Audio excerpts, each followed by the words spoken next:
Welcome to episode 25 of the Developing Life podcast. Leveling the playing field in the venture capital world remains a significant challenge for many women founders seeking equal footing. How can strategic branding empower these innovators and foster a future of equality in industries historically dominated by biased funding opportunities? Today, we are thrilled to host Kung Pik Liu, founder of Design Angel, a branding agency that specializes in the Femtech and women's health and wellness industries. With over 2 decades of design and graphic design experience, Pik has become a vocal advocate for women entrepreneurs. Her innovative, fundable brand program is specifically designed to help early-stage female founders become investor-ready, addressing the stark reality that women founders receive only 2% of all venture capital funding. Her work has not only been recognized in prominent publications such as Communication Arts, How Magazine, and Graphic Design USA, but also hailed by a leading European design blog as one of the top 20 iconic graphic designers to learn from. With our host, Heather Crank, we're diving into the intersection of design, entrepreneurship, and gender equality, shedding a light on the transformative power of branding in the competitive world of startups. Thank you, True. And hello, Pick. It's so nice to see you. I'm thrilled to have you here. I have wanted to have you on this podcast for a while, and we have a ton to talk about. True gave you a lovely intro. Is there anything else you'd like to add before we dig in? No, that's too lovely almost. I am blushed. Oh, Pick. Thank you. Okay. So I while we're talking about blushing, you and I were speaking right before we went live. We were talking a lot about guilt and finances, and we were talking about how hard it is sometimes to accept a lot of money into our lives. So I'd like to start this podcast off with a theme around money and making money and how we feel about it as entrepreneurs and founders. So I'd like to ask you, when you feel guilt or you're struggling with the idea of money, how do you overcome it? Or can you talk about your feelings just a little bit? Wow, you dive into this. Anyway, no waiting.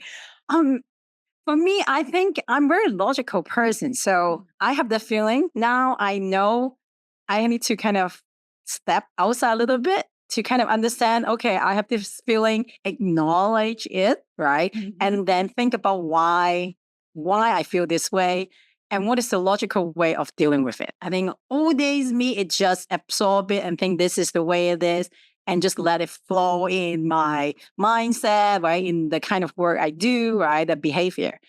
Now I think I'm getting a little smarter. I feel like I do still feel guilt about like having money. Money can be evil, can make me change my personality, change who I am. And I don't want to be like that, right? But on the other hand, I also can see that money can do a lot of good Yes. if I use it the right way, if I can maintain, right, ground it into something, right? I have good intention.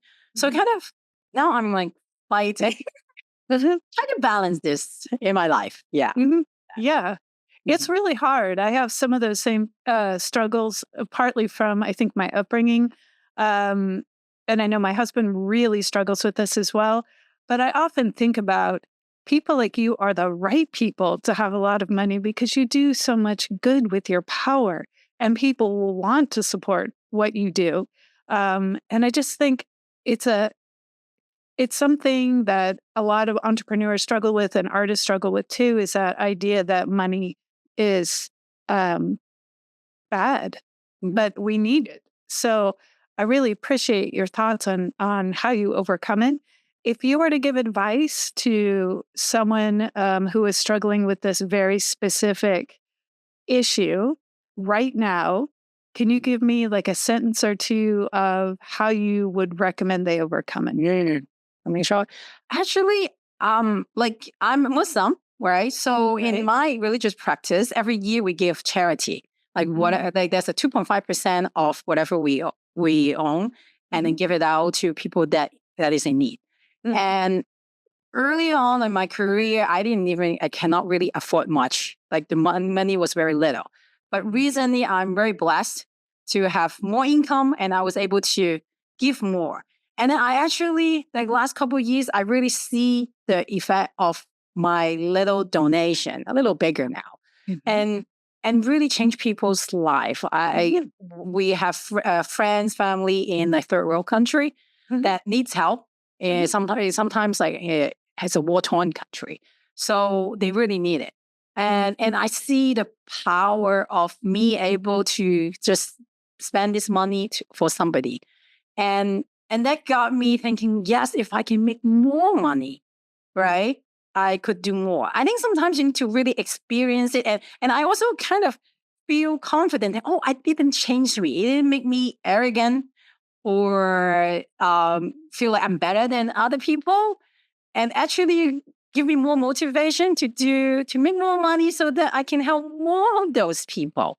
So I guess, well, that experience made me feel more comfortable about money. Yeah. Yeah. I think you also need to experience it yourself.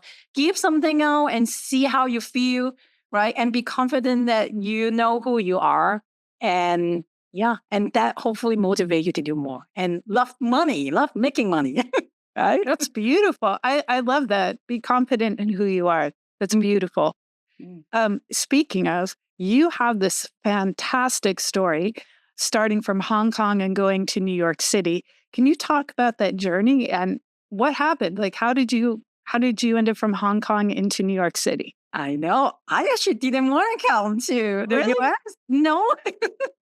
I love to be comfortable living in my hometown with my parents. Like when I come here, I was like, I take care of myself, speak a different language. I didn't want to do it.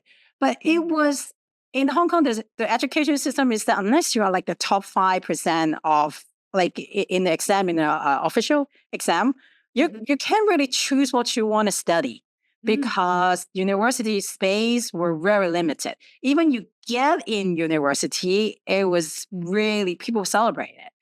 And the last year of my high school, I realized I wasn't good enough to get into something that I think I want or normal people will want. Well, obviously, I won't be able to go to medicine or law because those are probably the top 1% of people. But I was just thinking, oh, accounting, economics. I was like, no, I can't get into it. And also, I was like, to be honest, I wasn't really into this. I was good, relatively good in class, but wasn't that passionate about it. And deep inside, I knew I really loved design. It was actually my high school art teacher kind of introduced me to graphic design, and I realized I was good at it. And so it happens, actually. I have a very close family friend. They actually live in New York City. And her daughter studied fashion design, and then her son studied graphic design. And so she told my mom, I love her. She worried about me, my future. They discussed, and then so I even called her Anne. They were so close that she said, well, maybe come over to New York, study graphic design. And I was resistant actually at the beginning, but then I thought, yeah, this is what I really like to do. So, and my mom actually really pushed me, encouraged me, just go, even just learning English, speak better English, that is a win. So yeah, that's how I got into New York City. That's it. Wow. Yep. So where did you study exactly? FIT, Fashion Institute of Technology. Wow. Okay, so you're studying fashion. You're in New York City. How do you get from New York City to Southern California? What happens? I didn't study fashion. I studied graphic design, actually. Graphic design, communication design. Yes. But yes, FIT, famous for fashion. How did I do it? Actually, because of my husband. I met my husband during my school year, and then I became Muslim. And he was in med school, so he graduated med school when I graduated my college from FIT. And we first moved to New Jersey, actually New Brunswick, for residency. And then it didn't work out. And then we moved to DC because, okay, let's find, I guess both of us was trying to discover ourselves. Where's a place for us? And so we moved to DC and we lived about 2 years. And then and then we realized, okay, he find another new fellowship, residency. And then we moved to St. Louis, actually. So, and then he finally realized medicine is not for him. Wow. Yes, it was tough. It was that few years was tough. He was struggling, trying to get back into medicine, and finally realized this is not for him. And so we're like, okay, if this is not for you, we don't feel like that's the place for us. So let's find a place to get a fresh start. And we thought of Southern California. We always kind of stay in the East Coast. Okay, let's try California. And that's it. Wow. That's why. Yep. Wow. Okay. So you come to Southern California, and I know that you co-founded, I might say this wrong, is it called Sakina Design? Okay, Yes. great. And Sakina Design, I'm just going to read this, is a producer and retailer of contemporary Islamic home decorations and gifts. So did you guys start that when you came to Southern California, or was that something that evolved? That's exactly what happened. Just because we moved to California, have a new start. My husband didn't know exactly what he wanted to do. So actually, he likes to make his own Islamic art at home because those that we can find in store, it's just very fobby, you can say. It's not our style. but we want to also just express our faith, right? That is our faith, part of our life. So he make it himself. And I'm looking at the artwork, was like, this is good. And I have never seen something like this. And I love design. Or I'm like, oh, this is really nice. We can mass produce it. And so I suggest him, since you don't know what you really want to do you want to try this? And he's like, yeah, why not? And that's how we started. Yeah, it is to kind of figure out what he want to do, and it's also kind of try to express ourselves in a sense, or thinking like maybe other people will resonate with us. Yeah. So you actually say you want to give a facelift to Muslim design, that you kind of want to give it a whole different look and feel. Yes. And you want to include a more multicultural audience. And I'm going to quote you here. You say, when I design, I pull all of these influences, Western, Chinese, Islamic, and more. This is a huge, beautiful mosaic, and we know it as humanity. Can you talk about that idea of a mosaic? I guess this is exactly how I experience when I become Muslim. I'm Chinese, right? And I've never met, I didn't even know that I'm a Chinese Muslim. And then as I meet more people, I realize that there are people from all over the world. My husband actually, his homeland is from southern Russia, part of southern Russia. And all kinds of people. And we never hear it. The only thing I know is Arabic or maybe Pakistan. So either is a South Indian or Arabic world. But there is so much more in between, and people don't know. And people don't know me. Even Muslims see me will get confused. Like, who are you? And so I feel like this is not only an expression for me and my husband, is really to get Muslim and even the world to know that we are more than just Arabic calligraphy or what you see or what you hear on TV.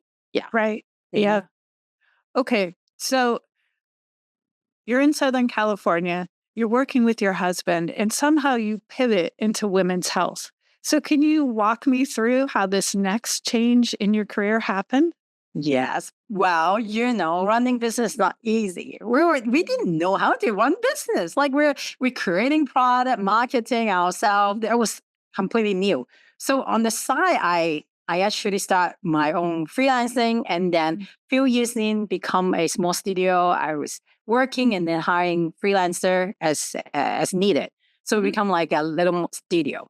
So slowly, kind of my design. I love design, so I don't want to completely give that up. And also that's give kind of relatively stable income to sustain my passion business, right? Sticking to design. So I was doing two things at a time. And how I pivot, because as I find more clients and work, I slowly kind of got myself into a niche actually. Mhm. And I realized I wasn't intentional to at the beginning. So I just fell into a niche and get the clients that come in to me like my work. And I thought knowing that I love design, that's good enough. But actually not, because I realized, okay, I grow at this certain point, I want to market myself. But when you need to go market, you need to do content, do other things. Nope. I had no passion about this because most of the clients are in economics or finance. And it's boring. I have no interest in this. I cannot talk about this at all. And so I realized, and the culture too, the kind of clients that I work with is not people that I love working with. And so deep inside, I knew one day I'll pivot, I'll find something that I love doing and attract the right clients. But small business, clients come, you have job, you're happy, they keep you busy. Yeah. There's no other time to think about, okay, what to pivot, when to pivot, where to pivot, right? And so it always in the back of my mind until pandemic hit. So I was running my studio for 7 years. And within that month that everything shut down in March, right? Half of my budget's gone. The clients completely disappeared. And so I was like, okay, no money, can't go anywhere. I have all the time. Yeah, let's figure out what I want to do. So I dedicated that year, 2020, to really figure it out. I kind of knew I need to pivot. So yeah, that's how I do it. And during my research, one thing I discovered crystal. And then by the end of the year, I actually went on a demo day for Femtech startup. I thought it was Fintech. It was a spelling mistake, but it is Femtech. And I love everything that all the startups, whatever they do, it just resonates with me. And I love startup creativity. I love helping women. I love working with women. And I realized 80% of founders are women and they're helping women. So it's like, I actually also really into health and wellness at that point because I myself suffering an autoimmune disease called ankylosing spondylitis. So it was tough. It was very tough for me. So everything come together. So like, this is for me. I want to be in. And by, I think, November, I decided to pivot into Femtech. Wow. What a story. So, okay, first of all, I'm so sorry about the disease. I had no idea. It's okay. Second, how I met you was during that time, was during the pandemic, and Clubhouse was a thing, and Christo was on there constantly. And I heard you talking with him on Clubhouse, and I was so impressed. The way you held your own with him when most people were intimidated, the questions you were asking, the clarity, I just thought, I need to know who this person is. And then later, I joined the pro group, I met you, and then we've been in this cohort together for a while. And it's really been a privilege to get to know you, Pik. Oh, actually, I think the feeling is mutual. I also heard a Clubhouse call that you talk about your experience. And I was very impressed. And I was like, okay, I need to get to know this lady. Thank you, Pik. Yeah, Clubhouse. It was such a great thing when we were all cooped up like that. It was so beautiful. So I want to talk just a minute about the future. So you said you began to work with Christo. I'd like to hear a little bit more about your involvement with the future and how did you, I know you met him through Clubhouse, but what drew you to join that? Actually, not Clubhouse. I discovered Chris and during pandemic. It was actually 2020, the 2020, July 28th. I remember that was a video that I watched. I was actually kind of really into Gary Vaynerchuk's video. Oh. And then somehow they recommend me this guy's videos. What is this? So I took a look and I was like, where have I been? So I binge watched his stuff because nobody talk about design and business, right? And he definitely feel in that niche. And I was running my own business, struggling, and he gave us all the wisdom as a designer, as a creative. And so September 2020, I decided to join program. And then I was actually very shy. I don't want to join group. I don't want to talk to anybody. But it's pandemic. I'm trying to pivot. So I make a promise to myself. I wouldn't be hiding behind the scene. I need to go show up, connect with people. And that's why I'm more active. And when Chris kind of called on people, like, anybody want to get the media training? I think that's what he called then. I was like, you know what? I'll do it. Wow. Yes, that's how. That's gutsy. Yeah. Well, okay. So one woman I know heard I was going to interview you, and she asked me to ask you very specific questions. So I'm going to read this to you. Ooh. She says, I feel like women in general have to overcome barriers, but when you're a Muslim woman, there's another layer of cultural, societal, and religious expectations. For Muslim women looking to be on the same path as yourself, what are some ways to navigate these expectations in a way that empowers women and creates a space to grow as an individual? Yeah, there are a lot of barriers. And I think that is also one reason I want to pivot my business, because a lot of my clients are male clients. They definitely, I can definitely feel that there's a barrier.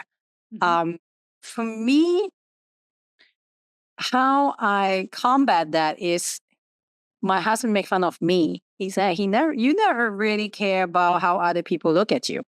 Like, and I think I just do what I want to do, and I follow the right thing, like follow my truth. I follow my truth.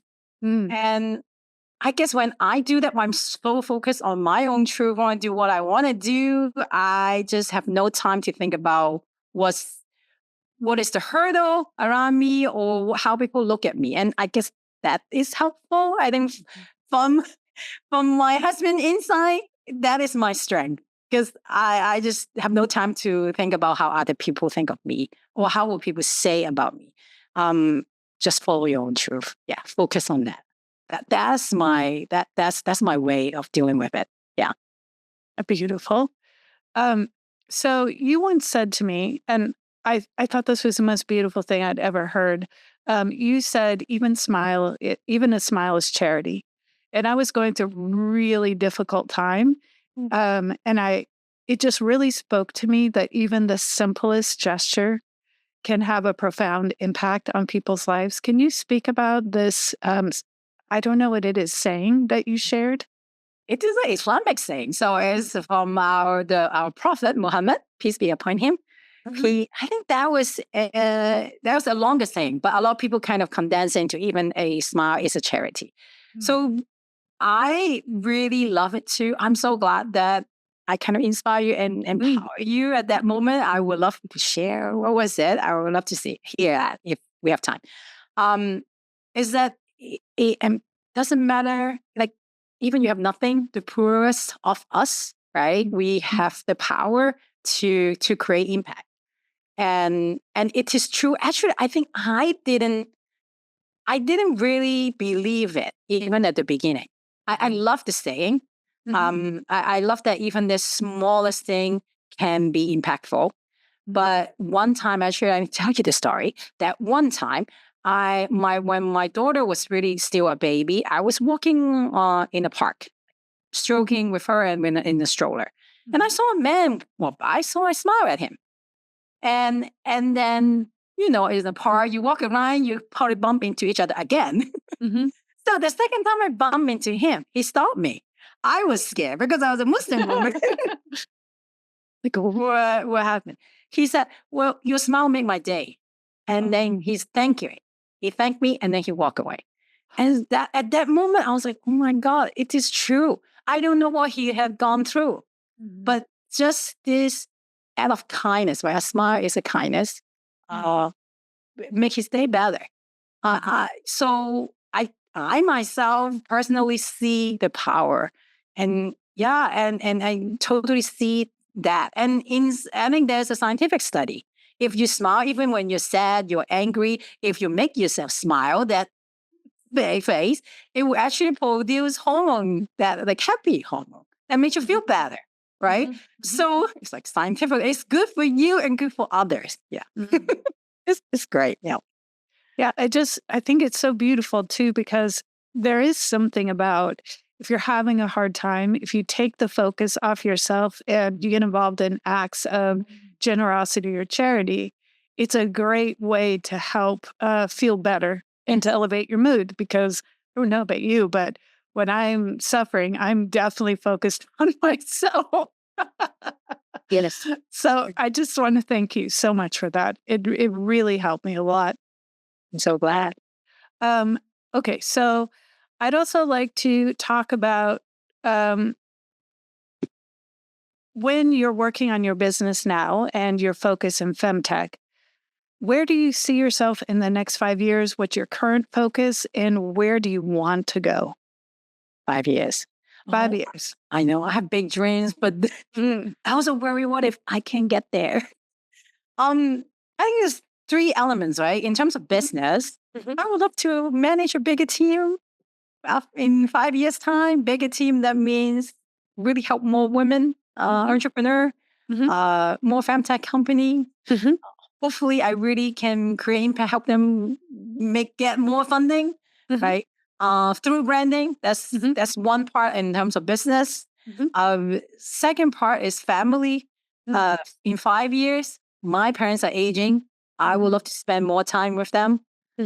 Also, 5 years, oh my God, in 5 years, my daughter will be graduating college, like the last year of her college. I just couldn't wait to see what kind of woman she becomes. She's a very tough woman. I already see that young lady.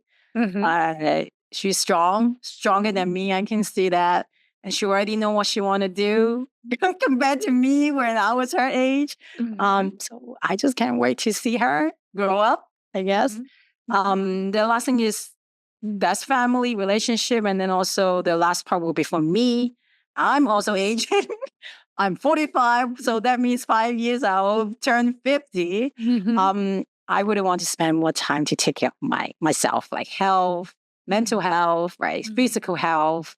I think when we were young, I was young, I abused my body, I guess.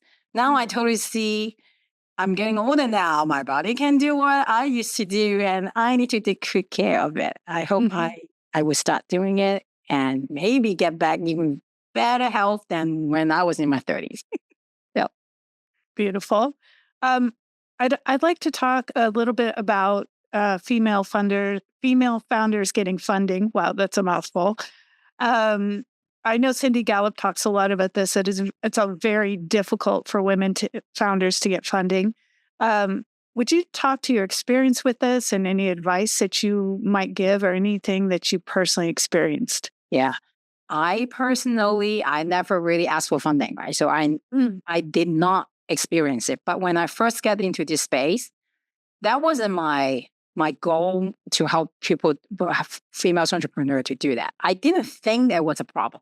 We heard it here and there. I thought those are just extreme story, right? But when I get into Femtech, I talk to people, it's real. I have a lot of female founders. They talk about what happened when they are meeting investor, the kind of things that they would say, and it's just even they are female investor, you have to be very careful. Versus for men, it wouldn't be a problem. Like a female founder, a woman founder, she was pregnant, and basically her advice is like, don't meet in person, meet in Zoom, right? Virtual, and don't let them see your belly. Never. Don't mention something like that.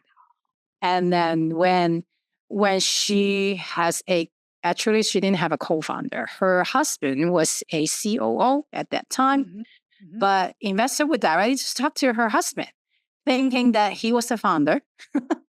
And then when another company, when the female founder hire a COO to help her operate the company, which was actually, it was her husband's position, but then her husband retired from that.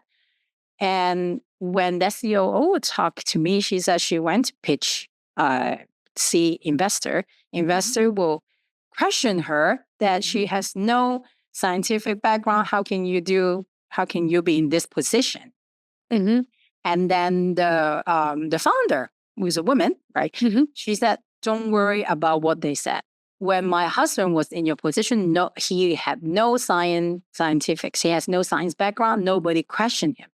But when you are in it, they question you left and right. It's not you, it's them. So I hear a lot of those things, and I'm like, oh my God, this is real, and it's very common. Yeah, yeah. So yeah, what was the question? So that was I want to share.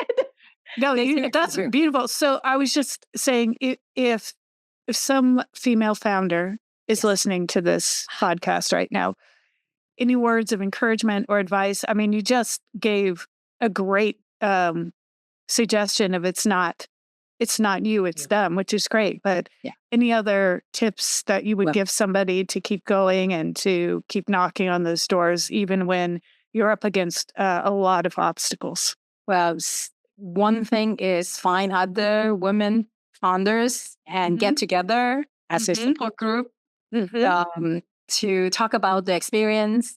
That actually, I think that really helped supporting each other and knowing that this is normal.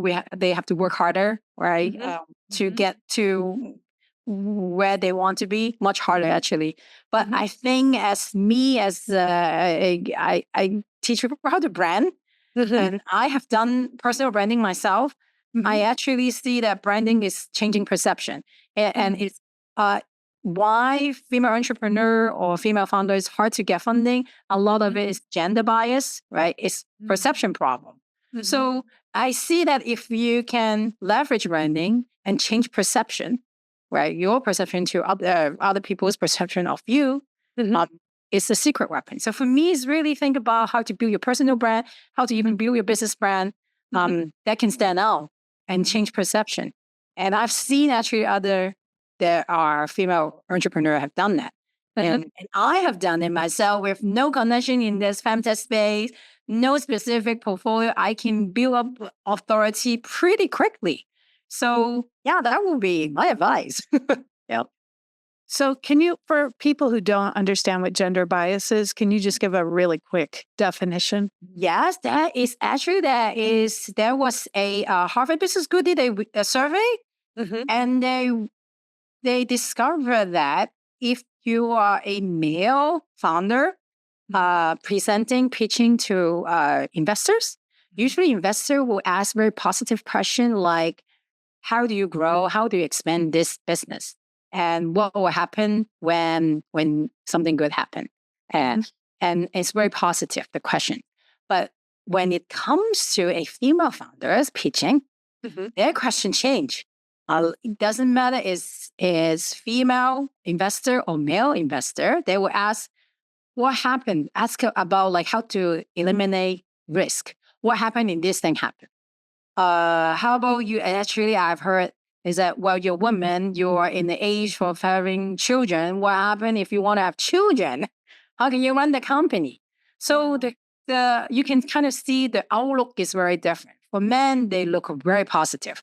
But for women, they automatically look for something negative. Bad things is going to happen if a woman run their business.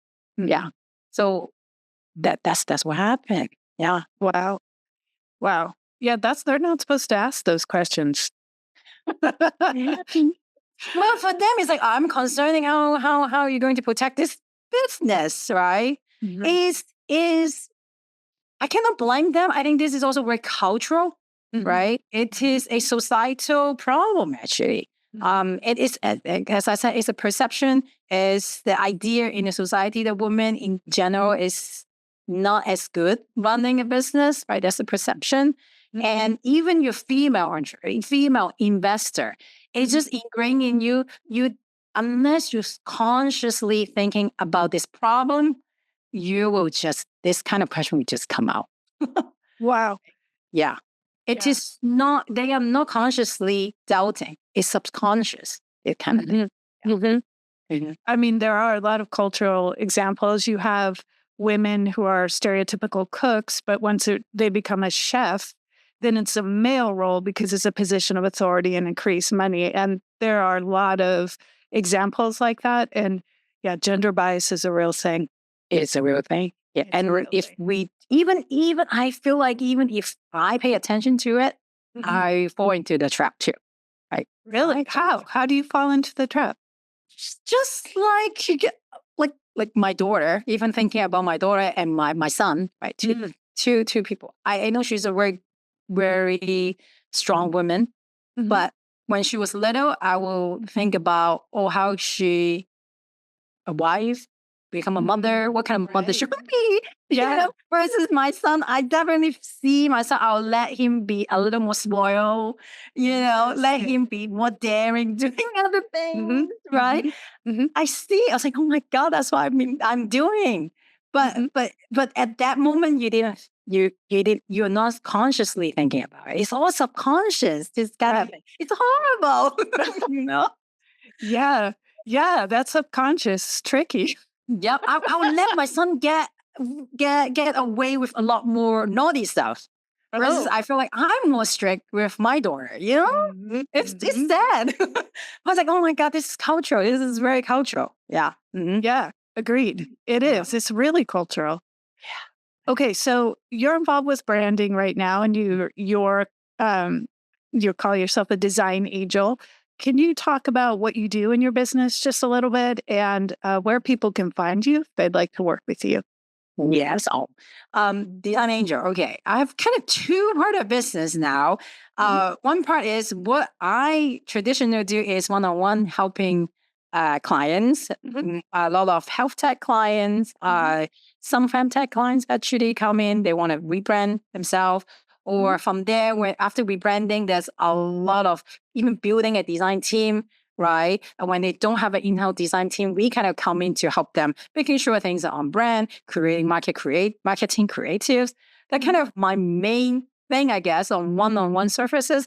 But then since I came into Femtech, I met so many female entrepreneur, female founders. A lot of them is in early stage of the business cycle, business journey. And I realized they cannot afford my regular services. That's expensive.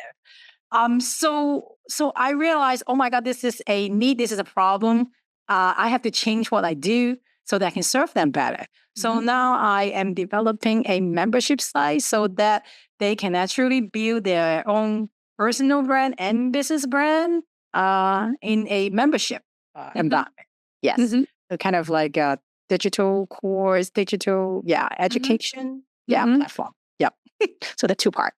And is that on your Design Angel website? How would they find that if they're interested? I am still building it this year. I had some beta clients testing things. I'm building a launch now, but if you're really interested, follow me on LinkedIn. This year I have been really quiet. I guess I'm very focused on figuring that I also haven't been very active providing content.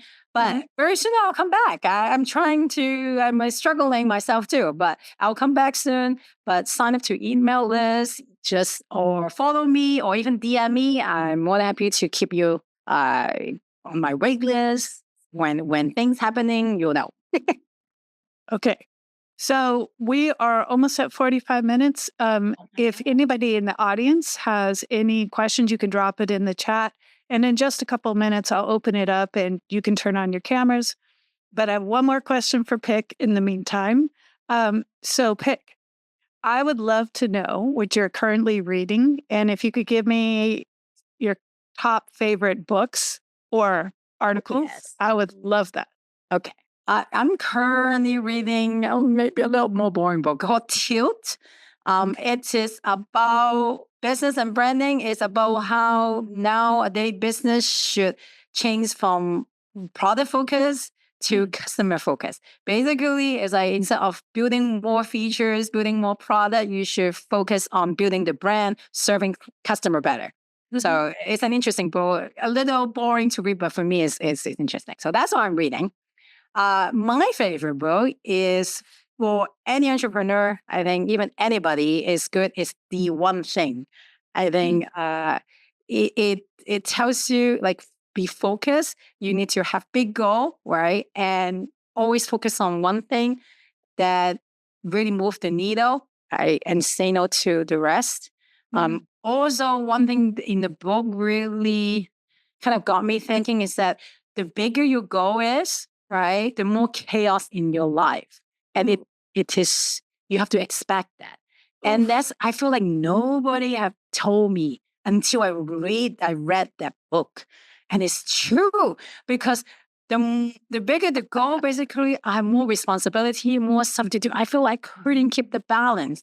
And I'm running around and overwhelmed. But I think it's so important to set the expectation. We have more chaos. It's like, yeah, that's right. And I have to expect that. Yeah. So that was a key takeaway from this. And I love this book. Oh my God, that hits home. Yes. It really, really Hello, does. chaos, huh? Hello, chaos. Yes. That means you're doing something big. Right.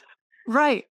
One other thing I want to bring up too is that in the journey, it seems like in the beginning, you start with saying yes to everything. And then there's a phase where you start saying no. Yes. Have you experienced this? Yes. I think this year, I definitely say a lot of no. I think that is the journey, right? First, you need to explore, right? Try different things and see what's your tolerance, what your interests, what really attracts you. But now you kind of, because you say yes to so many things, you know yourself better, right? Now you can say no. I think that is a process. You cannot I know sometimes you hear advice that you have to say no to everything. Or some people say you have to say yes to everything. And I think for me is say yes first, give you a period to say yes. Okay, now you're testing out. Now you can start to say no. So that's what I'm doing right now. Agreed. Good. All right. So if you have any questions for Pik, we are just about at 45 minutes. Please drop them in the chat. And you're also welcome to turn on your camera if you'd like to speak to Pik directly. Pik, you mentioned the book Tilt. Who is that by? Do you know? Let me see. I have my note. Thank you. Is by Niraj Dawa. So I can copy. Yes, I can copy this book name. Thank you. And yes, I'll put it in the chat. Would that be good? Yes, please. I would love that. So Tilt, shifting your strategy from products to customer. Yeah. Oh, thank you. Okay, so Devon has a question for you. He would like to know, what do you think is the most important question someone should ask before launching a Femtech brand to ensure the mission is one of integrity and truly focused on helping people? Well, why do you start this? I think just ask yourself, have a clear idea of your origin story. First, it's the most powerful. People want to know why you do this, because it's very interesting. I have met male founder in Femtech. One thing they worry is like, oh my God, I'm a dude. People will say, why are you here? People automatically think that I'm here for money. So it's true. But if you can answer this question, origin story, right? Why do you start? If you align that with what you do, and then you can very easily create your mission and just make sure you stay aligned. I think that also how I run my business. Before I didn't have a purpose. I just want to make money, do good design, and it didn't work out. I can make money, but I wasn't happy, right? Now I find my purpose, knowing what I want to do. And sometimes it's not just for money, right? Just making money is not enough. And you need to make sure of that. And most of the time is serving other people actually give you bigger purpose. It's very interesting, right? It's not, we cannot be fulfilled just by serving ourselves. Very often it's serving other people. And once you find that, I think it always gives you energy, always give you the drive to do things, even when it's difficult. Yeah. And also that attract people because people can see that you mean it. And for me too, like my employees, actually, one of my designers, she said, I look at your LinkedIn profile and I love what you do. That's why I apply. Otherwise, she wouldn't even apply for my position because I'm a small studio. She's a very good designer. So people do care about that. You attract the kind of people that kind of work well with you too. So yeah, origin story, mission, and purpose. Yes.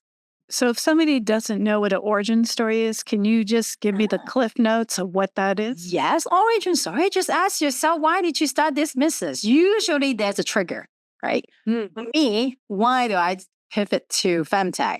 My origin story is that I wasn't happy with what I was doing, right? And my health suffering, and what else? And I was what was it? And I knew there's something more I can give, right? And so that's when I did my research, right? And find out that this is the place I want to be. And so that's my origin story, right? Where we just talked about earlier. And always then when things are lost, like the opportunities come up, there's always shiny object around you, right?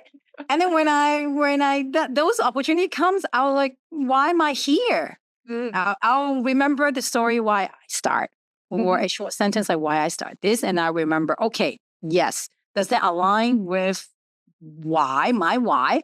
Not quite. So okay, that means I will say no now. Right? Yeah, I think it helped me with a lot of business decision, even hiring people too. Even working with people, working with clients, I am much more selective now too. Yeah. It gave me a lot of clarity in business. Yeah. Ooh, yeah, that's true. It really, really gives you a lot of clarity when you know who you are and you know what you want to do and you know what makes you feel a deep sense of purpose. I love that. Serena has a question for you. She says, Pick, in your experience, what is the biggest branding mistake that you see with startups in the femtech space? Oh, spicy, Serena. I know. Serena. The biggest branding mistake is that they think that having a logo, having a color palette and some kind of fonts is branding. I very often I'll tell them, I'd rather you don't have a logo, but think about your brand strategy. Just like what I said, the most important thing, why do you get started, right? Your origin story, right? Your purpose. What is your mission here? People don't know. People will automatically think it's for money. You want to make money here, right?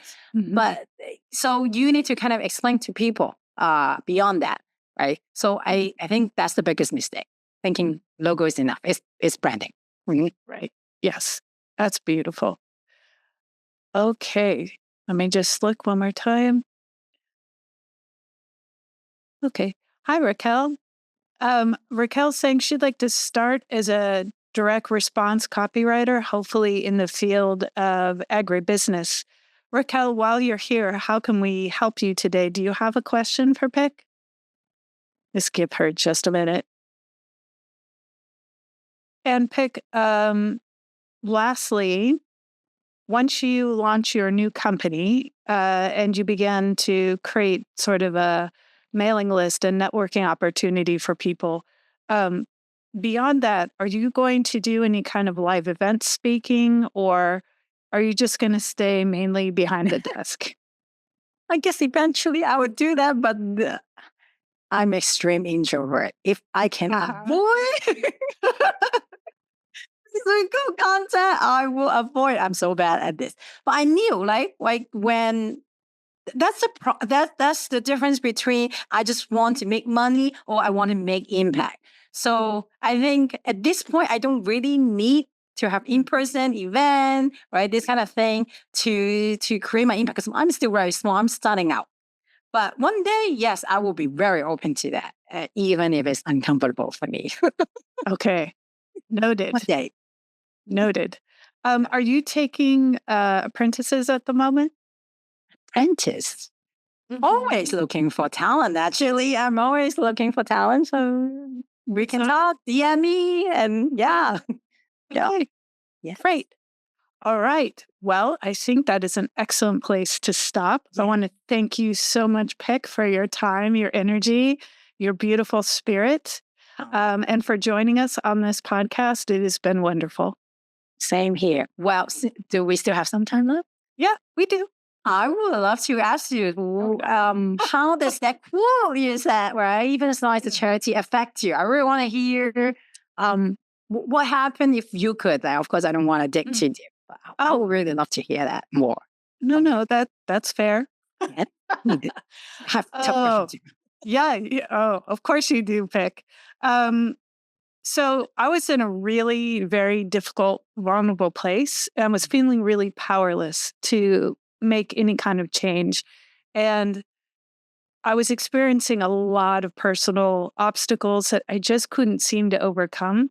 And I'd kind of burnt myself out from trying to get things to move forward. And I realized I had to move into a place of acceptance, but I was fighting doing that because I didn't want to land where I knew I was going to land, but I was going to have that experience regardless.